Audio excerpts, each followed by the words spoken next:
Welcome back to the Hold My Trident Podcast, part of the UpWest Sports Network. We got a fun one for you today, a little early mock draft through our friends at Overslot, who have put together a fantastic tool for simulating the draft. Quick note, if you're not already following Overslot, they will have you covered for all your prospect and draft needs. So head on over there, check it out, and check out the simulator for yourself. Now let's take a look at the breakdown of this setup and what the Mariners are going to have for this 2026 draft. So just a quick breakdown, how money in the MLB draft works, just breaking down Overslot's rules here and kind of what to expect just in this draft, what the Mariners kind of get. We'll get into that just a sec. Each pick in the first 10 rounds carries an MLB assigned slot value. Your team's bonus pool is the sum of those slots. Teams pay overslot to land some players and underslot on some others, moving money around within the pool. Leverage varies by path. Many high school commits need a big number to skip school. College seniors often sign for far less and free up pool elsewhere. So just in case you weren't aware of exactly how the draft kind of works on the financial end of this, and if you are, apologies, we're kind of double tapping it for you, but wanted to break it down, especially as this Overslot simulator is honestly profound. This is one of the first of its kind. I believe there was a simulator within the last couple of years. This one is just absolutely fantastic. But let's take a look at what the Mariners got. So right here, the Mariners show as 10 picks through the first 10 rounds and showing a pool of $8.2 million. Let's head on in.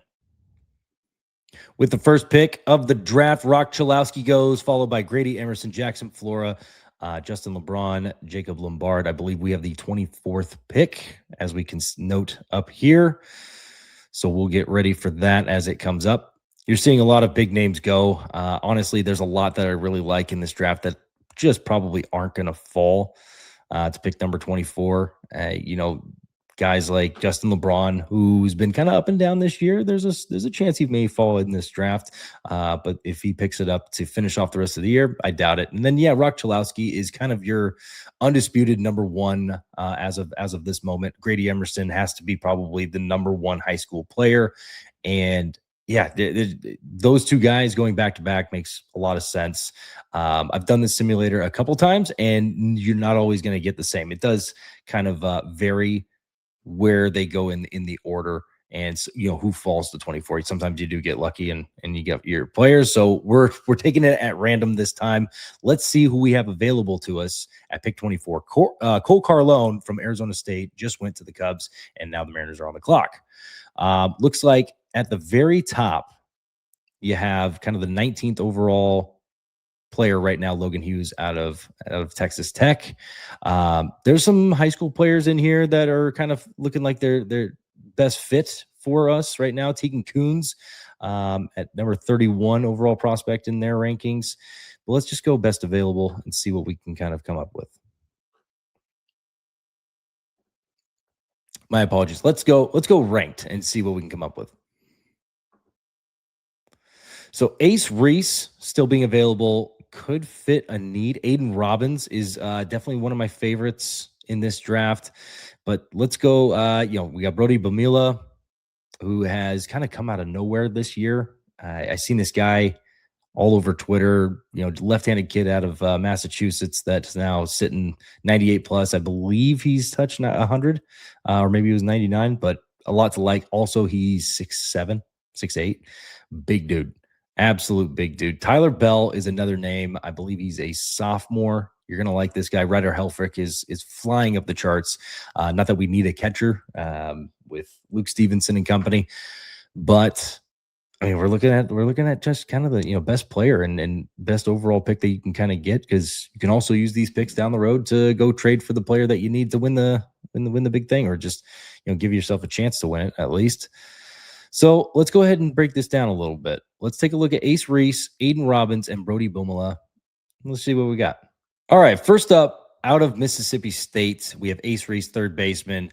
Let's take a look at some of his stats and see where he's at. Let's just start last year in 2025 as a 20-year-old. I mean, he slashed 352, 422, 718, and was OPS north of 1.1, which is awesome. 21 home runs. The strikeout to walk ratio isn't the all-time best, and honestly, this year it's gotten better. We're still We're still, 16 games shy of where we left off last year. So strikeouts could be something, right? I'm not saying that he's going to be terrible or anything like that, but the strikeout to walk ratio is worth noting going into it. Also worth noting, going up into the Cape Cod League, he slashed 303, 361, 485, OPS 846 with the 2 home runs.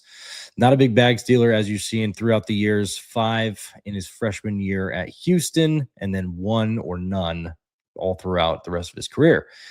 So, yeah, there's a lot to like, and he does answer a position currently that we don't have a ton of in our organization. And as we're seeing it play out in live in 2026, yeah, we could use the third baseman. So Ace Reese, like it.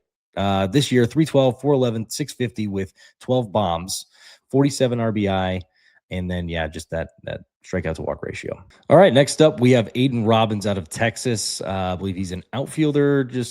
He's an outfielder.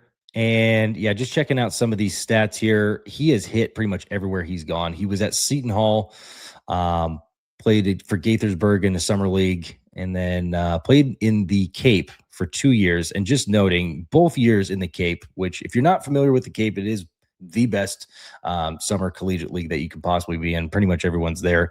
Pretty much everyone there is ready to get drafted. And it's wood bat. So you're also getting that true bat skill. First year, just the 26 plate appearances, 385, 538 for the slash.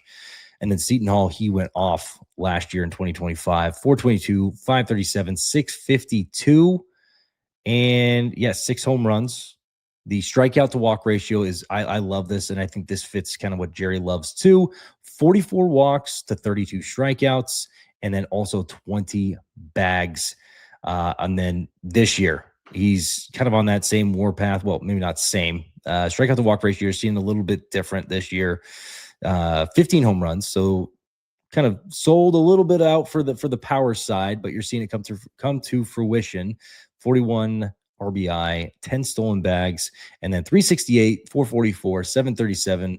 OPS is up over 1.1. Also, there's a lot to like with him. Outfield, is that the need that we absolutely need coming up through our organization? No, but does the hitter profile fit a little bit better for me than Ace Reese? I would lean Aiden Robbins over him, just knowing how difficult it is to hit in Seattle. So Aiden Robbins is kind of my winner through these first two guys. And then Brody Bumala, I really like him. And if we miss him on this pick, it is what it is. It's going to be a little bit more. That's the other part of this thing is we're taking into account the cost of all of this. And Brody Bumala, you're probably going to have to overpay to get him. If he's available at our next pick, I'd like to see him go, but I think he's just flying up the board. 6'8", left-handed pitcher, touching upper nines. There's a good chance that he goes. Couldn't find much on him other than video. So we're just going to go between the two hitters right now. I know there's some pitchers out there, and if you don't like this pick, I apologize. I know we could also use some pitchers if we're looking down that route. Tegan Kuhns, Joey Vochko, 100 Eats. Very much fans of them as well. Kind of getting down further. Gabe Gackle is one to kind of know. I think you're kind of reaching on him for where we're at in the first round. However, there's some good pitchers out here too. This is just a good draft where guys like Mason Edwards and Cole Carlone, who are guys that I would seek out in this particular draft, they just don't fall to you. So with this pick, we're gonna go with Aiden Robbins. This is my pick. I like it. If you don't like it, let me know. Let me know how bad I am at this thing. Not that I don't know what I'm talking about, right? Like I definitely have experience, in the college baseball realm. I coached and played for several years, and college baseball is one that I follow just as closely as the Mariners and everything. So kind of looking through all these picks, you're seeing some big names: Caden Sorrell, Carson Tinney, Ryan Lynch was another really big one, really big pitcher out of UNC. I think he was a sophomore this year, a draft eligible sophomore. Maddox Maloney, a Northwest guy out of University of Oregon. Just kind of scraping back through some of these other ones. Trey Beard, yeah, he's good. He's a high strikeout guy. Milwaukee Brewers, so it looks like they would be just taking a chance, a high strikeout guy, and hopefully they can kind of figure things out. However, we've seen what the Mariners can do with some of those guys that have one attribute that they really like, and ERA isn't good, or their walks aren't amazing. We've seen the Brian Woos, we've seen the Bryce Millers, so Logan Evans is another solid example where their college numbers weren't amazing. But yeah, first round, I think you might be reaching a little bit. I think you can find some of these same guys down the road a little bit. Ace Reese, the other guy that we were looking at, ended up going 30th to the Kansas City Royals. And it looks like Brody Bumala might still be there. He is not signable, is what they're saying. If he doesn't go in the first round, he ain't going. Even though we still have $4.6 million left, his dollar amount was $4 million. Yeah, he is just unsignable. That's what they're telling you. So just to keep note, that does actually happen in real life too. If some of these high school kids don't go in the first round, doesn't matter how much money you got, they're probably just not going to go. Another guy I really liked, and I'm surprised he went this high, but not super surprised, Ruger Riojas, who is a senior at Texas. He has been on fire. Texas for the last 2 years has produced some of those senior, super senior type guys that are running out of eligibility that are just becoming powerhouse guys. And Ruger Riojas is definitely one of those guys. I was going to target him if he was available in the second and third round. Looks like he's not.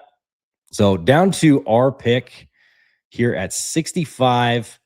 Let's just take a look at who we got. A lot of high school guys, and I know Jerry's going to want to throw a high school guy in there. Caden Wachter is also really good at a Jesuit high school. I think that's in Florida. Bo Holloway, haven't done too much research on him. Jensen Hirschkorn is he's being talked about a lot, and for $2.5 million, in that range, there's some good players in here. Caden McCarthy, Cole Coninger, Coleman Borthwick, Aiden Ruiz, Landon Tomey. Here's another guy that's got a dad that kind of did a lot of things. So keep note on him. I bet you he goes in this draft and someone someone picks him up. Savion Sims is one that I have been following for the past year and a half, almost 2 years. This is someone who I would target in this order right here. I would target Savion Sims, but I just want to see who else is available. Eli Hurst, another Seattle guy, another Northwest guy from Seattle, goes to Seattle Academy High School. And it was noted at the end of last year, going like the way too early mock draft, Eli Hurst was being talked about as somebody that could find themselves in the first round. I'm not sure if it was his commitment or exactly how his performance has been throughout this year, if that's the reason why he's kind of slid in the draft a little bit. But if it's commitment, then yeah, there's a good chance that he doesn't get picked, or he gets picked very late and he ends up going to college. I believe he's going to Vanderbilt. Kyle Jones out of Florida. This is a good one to keep an eye on. However, we did just draft Aiden Robbins, another outfielder. So I'd like to kind of shake it up a little bit. Sherman Johnson was a good pick. Like what he's doing at NC State. Jared Avancula. I believe his brother went to Wazoo. Go Cougs. And Jack Natalie. He is doing fantastic. He's another catcher. Yeah, I just don't see the need for a catcher in the first couple of rounds. One that I think is flying under the radar, and I've kept tabs on him for most of the year, LJ Mercurius and Ethan Kleinschmidt. Both of these guys I very much like here at pick 65. Let's go ahead and break them down. So here's LJ Mercurius out of Oklahoma, right-handed pitcher. He is a junior this year, and he got off to a hot start. I believe his first 6 starts were incredible, and he had a sub-1 or sub-2 ERA. He was on fire. He was one of my favorite pitchers to kind of follow, kind of sitting at 95, 97. I believe he even got up to 98. As a starting pitcher, got to love it, got to note it. Kind of fell down a little bit. He did transfer in from UNLV. I believe he is a native of Las Vegas as well. But through the 49 innings pitched, giving up 45 hits, 30 runs, 27 of them earned, 9 Jimmy Jacks, 15 walks to his 71 strikeouts. So the the K rate, the K per 9 is looking pretty good. The whip at 1.2 isn't amazing. It's not terrible, but it's not amazing. 1.2, I feel like, is average to maybe slightly below average. And then, the ERA, which we know Jerry doesn't put a ton of stock into, it's coming back down. He got blown up for 2 or 3 starts. He ballooned over a 5 ERA. He's now working himself back down. He's now at a 4.93 ERA. So somebody to take note on. And then also Ethan Kleinschmidt. Let's check him out. So Ethan Kleinschmidt out of Oregon State, who is actually a Northwest guy from Mount Angel, Oregon.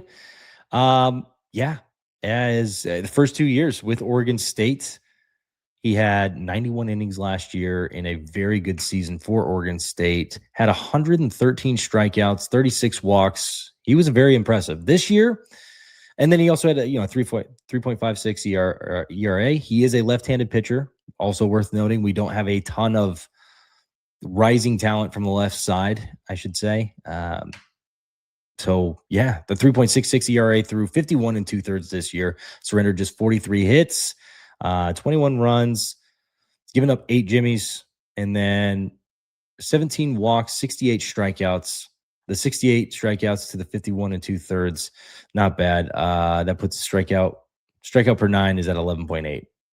Lovable, absolutely lovable. And this is going to be my pick for number 65. So for pick 65, we're going to go with Ethan Kleinschmidt. Also noting Henry Ford is having a pretty good year as well. I like to kind of go back and forth and replenish at the top whenever we can.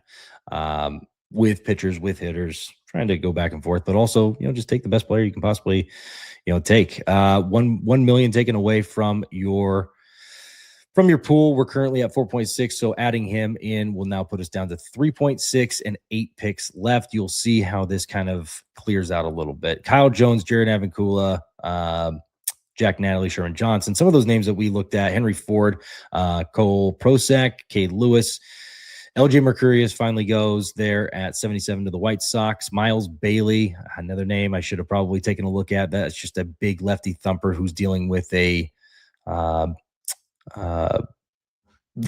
pretty bad injury in his ankle, if I'm not mistaken. He's going to be out for quite some time. Peyton Bonds, worth noting, he's Barry Bonds' nephew, I believe. And he's having a heck of a year at Rutgers. So that brings us down to pick 101 here in the 3rd round. There's still some high school guys left, but I see one right away that I know I want to go with. But let's just take a look. I'm not gonna give it away too soon, but I mean, D. Kennedy. If you haven't been privy to D. Kennedy energy, you should take a look. I'll pull up his stats here in a minute, but just taking a look at some of the other guys. Andrew Giles from a Basic High School. I think he might be one of the Giles brothers kids. And then Basic High School is in Nevada or in Vegas. Keon Johnson, Julian Garcia, Malachi Washington. I've been following this kid for a little bit at Parkview out in the Atlanta area. Some big names have come out of Parkview. Big names. Jake McCoy, Jaden Jackson, Will Libert, Ryan Peterson out of Sam Houston State, Steele Murdoch.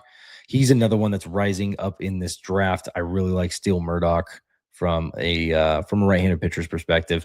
Isaiah Gallison, Houston County High School down in Georgia. Reese Maroney, Sean Dunlap is also kind of climbing in this one. Ryan Marone, Duncan Marson, Jake Schaffner, Thomas Burns, Brady Harris. I think we're going to get another pick once we start getting down here a little bit lower. So Camden Kojal, this is another good one. Alex Overbay, who I believe originally is from, he's at Arizona State now, but I believe he's originally from Tumwater High School, Centralia High School. He's down that way from where his dad also went. But let's take a look really quick at the guy I really like, and that is D. Kennedy, wherever we can find him. There he is. Oh, Wes Mendez is another really good one. We just took a left-handed pitcher, but Wes Mendez, keep him just kind of in the back of your mind. So here's D. Kennedy. He also played in the Cape. 253, 375, 343. Had just 1 home run, 3 bags while he was out there. So got to test it with some of the best some of the best players out there and with a wood bat, and it showed up a little bit. Looks like there might be some stuff to work on with 40 strikeouts to 15 walks. Curious on how that has changed with the wood bat and with some better talent over the next year. But I mean, what we're seeing right now, we have to admit there's been at least a little bit of growth here. At Kansas State, 392, 497, 823 with a 1.3 plus OPS, and then also 17 bombs, 19 bags. He's on pace to be a 2020 guy this year, which you just don't find a ton of 2020 guys. Bryce Matthews was another one that I really liked out of Nebraska just a couple of years ago. He is currently with the enemy, the Houston Astros. So D Kennedy is honestly, he's one that I really like. And yeah, I could be making a mistake here with D Kennedy. Maybe he goes back to wood bat and, a little bit, slightly better competition. And he regresses kind of to what we saw last summer in Harwich or last summer in the Cape. But I really like D Kennedy. I've been following him for most of this year. And I think there's a lot to like. I think he's going to take it to the next level, and he's going to prove it really quick. And also with your infield, the way it is, you can kind of slow roast this guy or a little bit. You don't need to force him to move up the ranks super quick.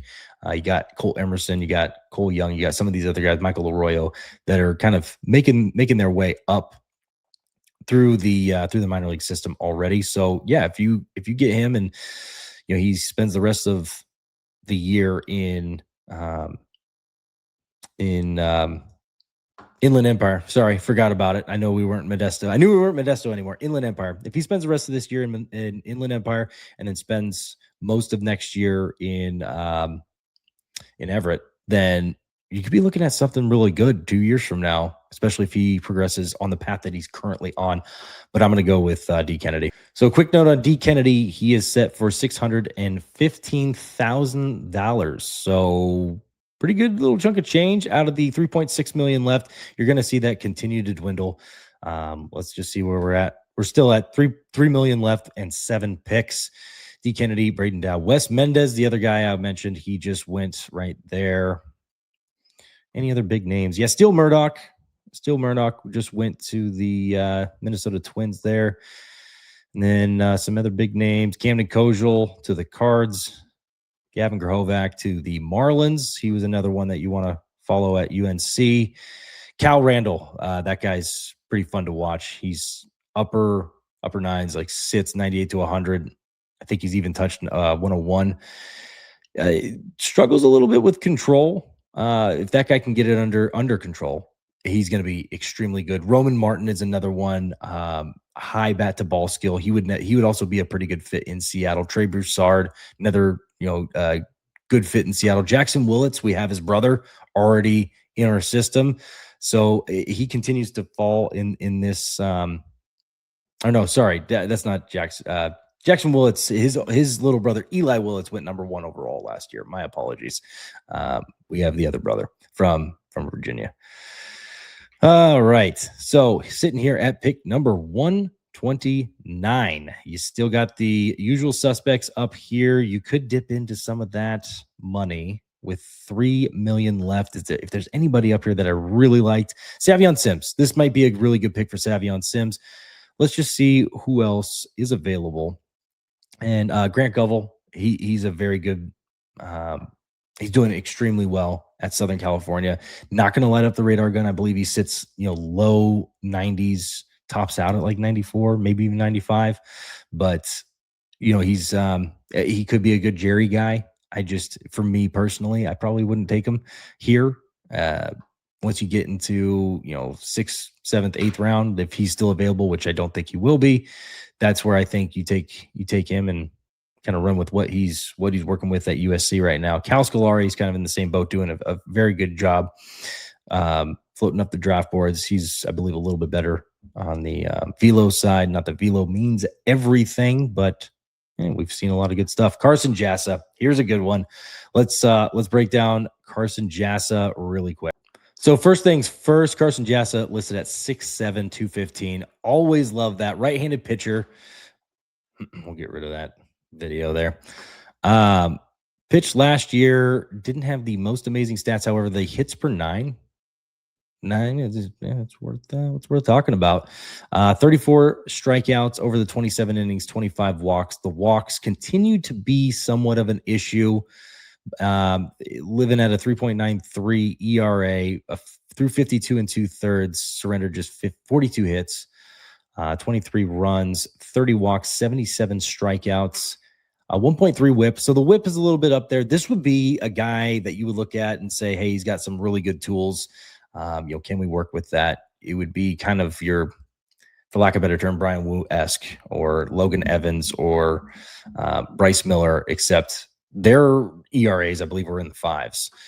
He's still finding ways to get out of the inning without surrendering too much on the runs aspect. And also the K per 9 is a little bit more in his favor than it was some of those other guys. But the walks, yeah, if we get him in, we got to train him up and throw him through our development program, and hopefully that works. And you might see the strikeouts dip a little bit just because they're trying to fill up the zone more. You're going to induce more contact. And but I like Carson Jassa. He's got a lot to love in this draft. So a quick trend that I have noticed in this one is the high school pitchers that are still up there and that have been up there for quite some time.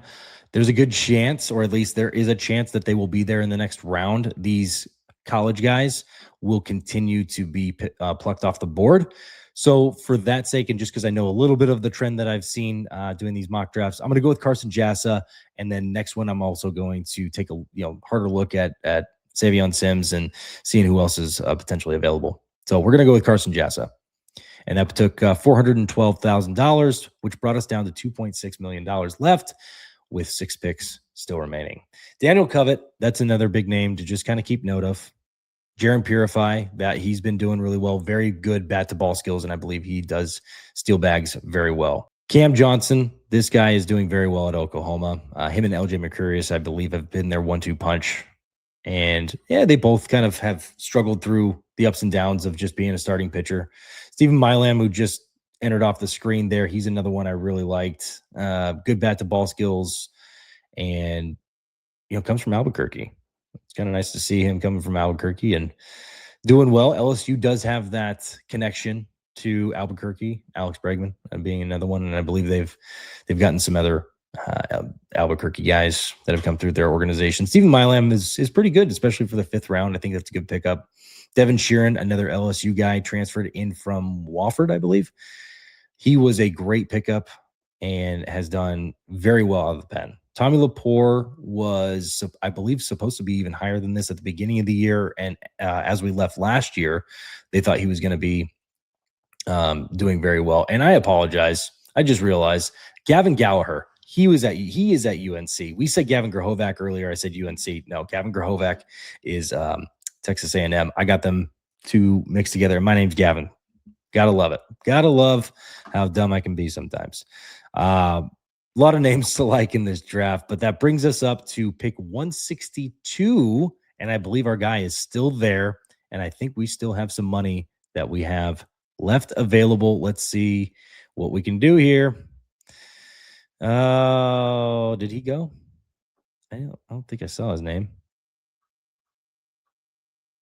Let's see. We're going to type it in. Oh, not signable. So you play the game, you lose the game. That's just how it goes. So Savion Sims, if he's not going in the top 4 rounds, he ain't going, which funny enough. Yeah. So we played ourselves. But I will say this. If we didn't pick Carson Jassa, the last pick, he wouldn't be available. That's for sure. I know he wouldn't be available.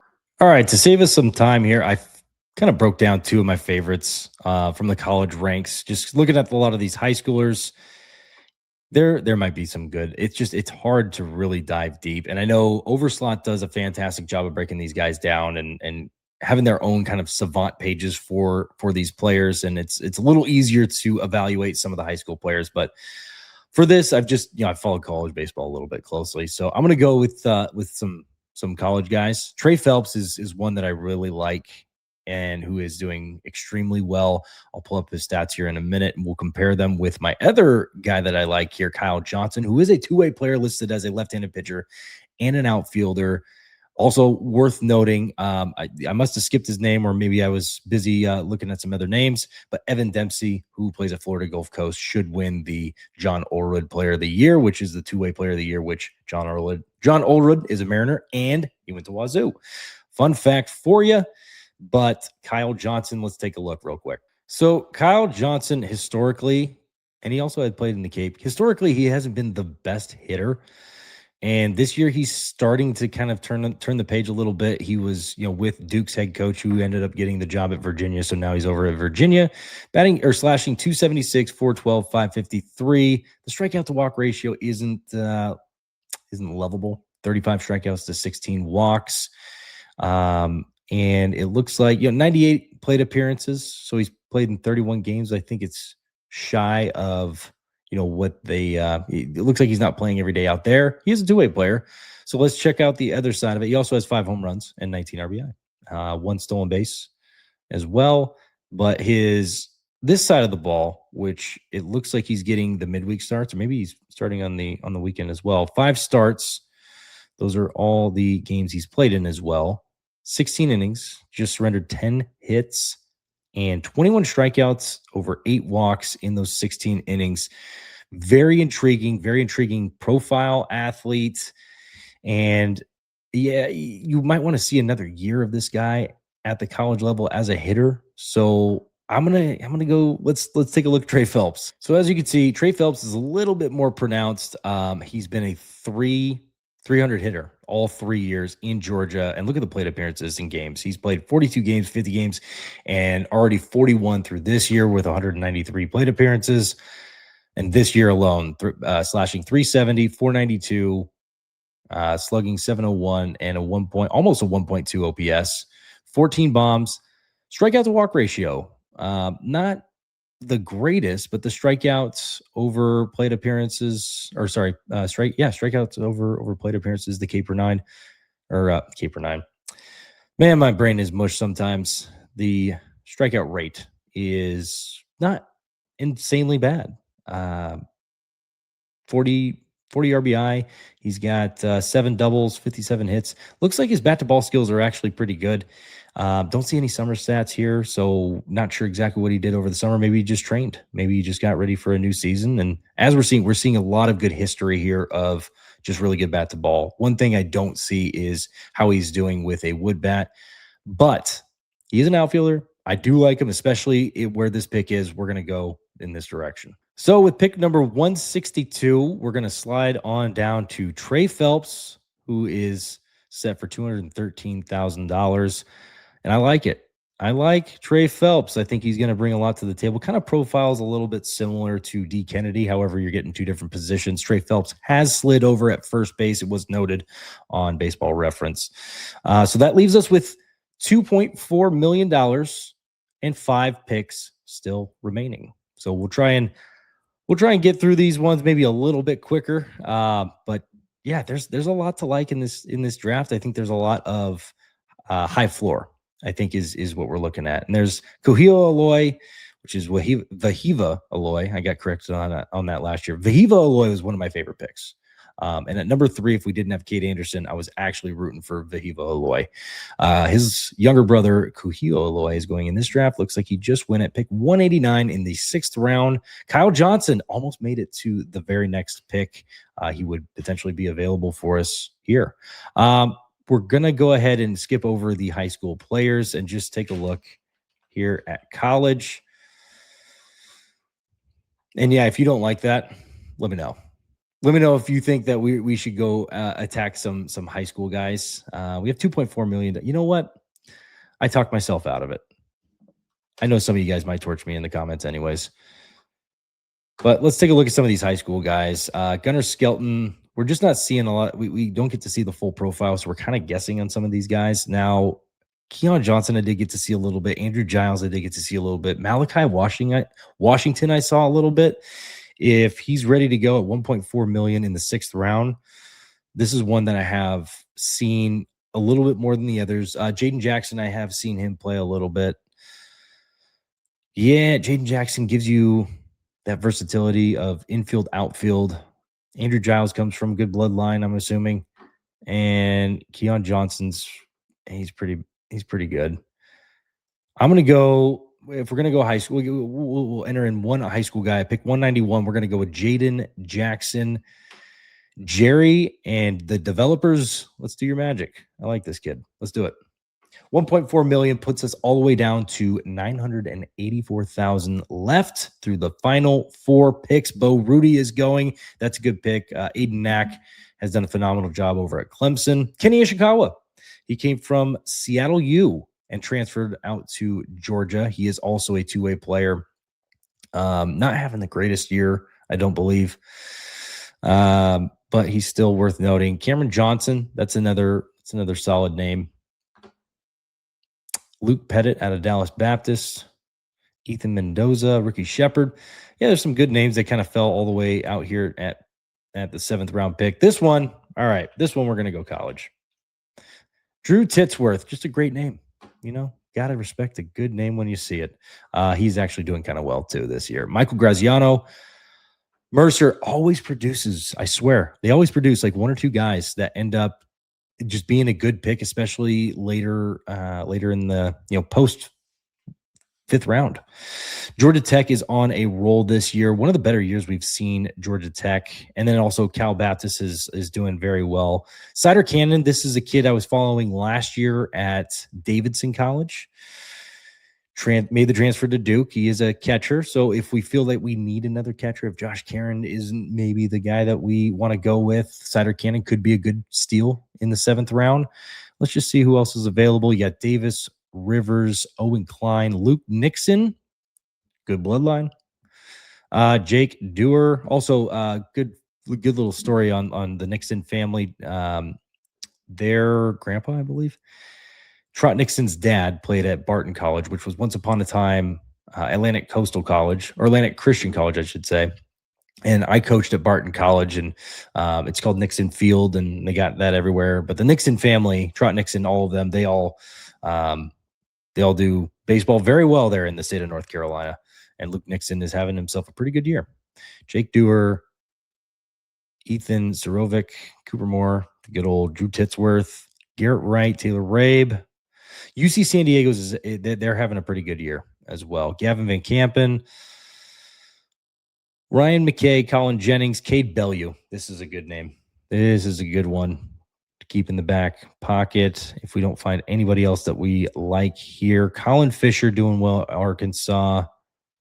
Nate Gray, Lorenzo Carrier. This is another one. I think next pick, if he's still available, this is one, and we'll break him down for just a sec. But for the time being, we're going to go ahead and skim through this next pick. I like Cade Bellew. I know we're getting a couple outfielders here, but it's all about hitting profile. If you can hit in Seattle, you got something going. So Cade Bellew goes. CJ Weinstein, Michael Graziano, Davis Rivers, Javorsky Lane Jr. out of high school. He's another name to just follow. Even if he doesn't get picked up in this next draft, I think he's going to be 1, 2, 3 years down the road when he's draft eligible again. Cider Cannon goes. Drew Titsworth. There he goes. Nice. Cooper Moore. Gavin Van Campen. Yep. All the names that we just kind of shuffled through, which is, kind of it's what you expect. But I didn't see Carrier. Let's go ahead and pull up the college guys again. Yep, he's still available. I'm going to go ahead and pull him up here really quick. So here's Lorenzo Carrier. Has played in the Cape before and also played in State College or the MLB Draft League, it's also a pretty solid league. Just looks like he got 2 games there. Not sure if it was due to injury or why he didn't play too much there. Maybe it was just, hey, we're going to grab a couple games and then, just train the rest of the offseason. But he's been with he started off with Miami in Florida, and then transferred to University of Pittsburgh this year, having a career year, slashing 385, 554, 823, and the OPS it's up over 1.3, almost getting to the 1.4 range, which is awesome. The 39 strikeouts to 46 walks, heavily noted. Love seeing that, and hopefully we can kind of carry that into the next year. Always going to be different when they grab a wood bat and start facing a little bit better competition. 15 home runs, 56 RBI, 6 stolen bases, showing a little bit of athleticism. Also, 2 triples and 8 doubles. He's done a fantastic job this year. One thing to note, he is 22 years old. He'll be 23 at the draft. So he's a little bit older, which means you might be able to save a few bucks on him. So with pick 250, we are going to go with Lorenzo Carrier, who's set at $150,000. And we have $834,000 left with these 3 remaining. So that will take us down to $684,000 with 2 picks left. I think we've done a pretty good job in this draft. We've definitely leaned hitter heavy. So we might want to go a little bit pitcher heavy in these next 2 picks. We did get some good pitchers. Carson Jassa, Ethan Kleinschmidt were helping the top end of the prospects kind of go. So now it's about finding guys that maybe you can develop a little bit. There's a left-handed pitcher. I don't think he's available on here. Adam Arthur out of Kansas State. He's a left-handed submarine guy. Kind of reminds me of Tim Hill a little bit, but he's upper 8s, low 9s. He is absolutely nasty. He's one of my favorites to watch. If you haven't seen him, keep note of him. He doesn't have the most amazing stats, but if he falls out of the top 10 and he's draft eligible as a junior this year, he could be worth just taking a look at. But as we take a look here, let's see what other pitchers we have available. Chase Meyer with no school. Let's take a look here.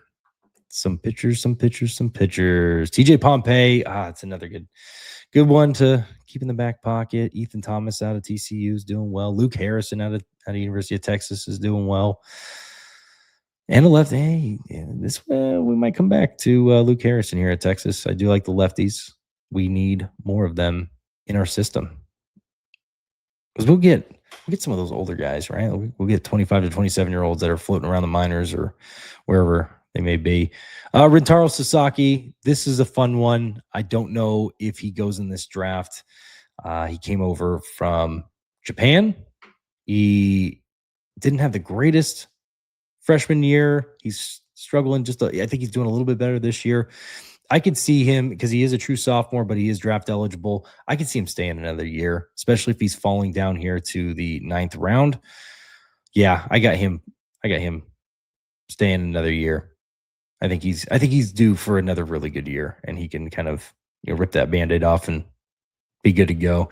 Dean West, this is a good one. Pure bat to ball and stolen base guy. But yep, as we kind of creep down these names here, I'm really liking the Luke Harrison out of Texas, set for $150,000. There you have it, $534,000 left. 1 pick left. Let's make it count. Let's see who we end up coming up with. Zach Todd, Chase Meyer, Ethan Thomas, Leif Palmer. TJ Pompey goes to the Pirates. And any other big names that I might have missed? Tate McGuire. Yeah, that's a good one. Rintaro Sasaki goes here. Again, I think in real life, it's tough to take a true sophomore away from Stanford, of all places. So I'd be very surprised to see him take that opportunity and run with it, especially for $150,000. Just, take another chance on yourself next year and just go do that. All right, let's see if we can find somebody else that fits in that $534,000 range. Come on, give me something good down here. Let's see who's available still. Noah Sullivan. I'm going to go pitcher. We went hitter heavy and got some really good hitters, I think. Elijah Underhill, Mikey Bell, no. Trace Hartman out of Stetson. Stetson's always good for a good one. They always got one. Logan Gilbert. Hey-o. Carter Johnstone. Owen Kelly. That's a good one. Yeah, I think for this pick, Max Hartman, Wazoo, keep an eye on him. He's doing pretty well this year. I think he might actually be a problem at the next level. Whether he goes in the top 10 rounds or he doesn't, I think he can do some damage. Somebody gives him the right chance. So outside of the top 500, I just don't see Trent Caraway. Yeah, went to LSU and kind of fell down a little bit. Not holistically, but just tough to take a chance on him in the top 10 rounds. He was at Oregon State. He was on par to be top 5 rounder for sure. Tommy Farmer, the 4th at UC Irvine. UC Irvine's got a pretty good team this year. Yeah, these are all kind of taking some more chances. We'll go back up to the top, and who do we like out of here? Tyler August out of Liberty. He's done fairly well this year. Carson Lane, Ben Cleaver. Yep, Ben Cleaver. Or nope, Ben Cleaver. I like Ben Cleaver. We got another lefty. We were going lefty heavy on the arms, help replenish. Here we have it. And that'll wrap up our picks. And here we have our picks. Total pool of 8.2 million. We spent 7.8. We saved Mr. Stanton and Company $384,000. You're welcome, John Stanton. Aiden Robbins leads this whole pack from University of Texas, and this is going to be a fantastic name to follow if Aiden Robbins actually does fall to the Seattle Mariners in this draft. That'll be awesome. Ethan Kleinschmidt, another Northwest guy. Big numbers from the left side out of Oregon State. D. Kennedy putting up some really good numbers as well. Out of Kansas State, Carson Chassa. Taking a little bit of chance, but I mean, he's 77 strikeouts over 50 some odd innings. Trey Phelps has a good history of hitting. Jaden Jackson, a high school player. Cade Bellew, out of Auburn, outfielder. Lorenzo Carrier, another outfielder out of Pittsburgh. Luke Harrison, also out of Texas, left-handed pitcher. And Ben Cleaver, left-handed pitcher out of Kentucky. There you have it. All right, we covered a lot today for our very first mock draft for the Mariners in the 2026 season, thanks to Overslot. If you stayed the whole video, let me know your thoughts on the picks. Who would you have gone with? Which players are sleepers in this draft? Where did I go wrong? Let me know how boneheaded of a pick I made in any of these picks. We will have at least 1 to 2 more mock drafts coming up as we enter into the summer months. This is such a fun thing. I'm going to continue to do this so much and just gain experience on it and give you guys the best content I can give you. Also, any little nuggets and tidbits I could throw out there, any fun stories, they'll probably be peppered in. If you don't like those, sorry, I that's who I am. Hit that subscribe button. I'm Gavin Height, and just remember, life's too short. Gas up your boys.